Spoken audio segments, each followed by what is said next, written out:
আসসালামু আলাইকুম ওয়া রাহমাতুল্লাহি ওয়া বারাকাতুহু।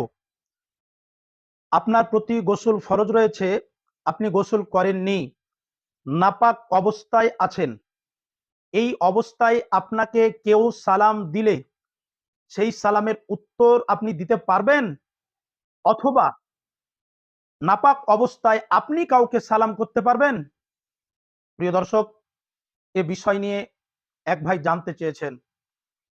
এ বিষয় নিয়ে আলা হযরত ইমাম আহমদ রাজা রাদিয়াল্লাহু তাআলা আনহু ফতোয়ায়ে রিজভিয়া খণ্ড নাম্বার ৪ পৃষ্ঠা নাম্বার ৩৬৫ অনেক কটা হাদিস কোট করে চুল চিরা বিশ্লেষণ করে খোলাসা এটাই করেছেন, এই জাম্বি অর্থাৎ নাপাক অবস্থায় সালামের উত্তর দিতে পারবেন না যতক্ষণ পর্যন্ত কুলি অথবা তায়াম্মুম না করবেন।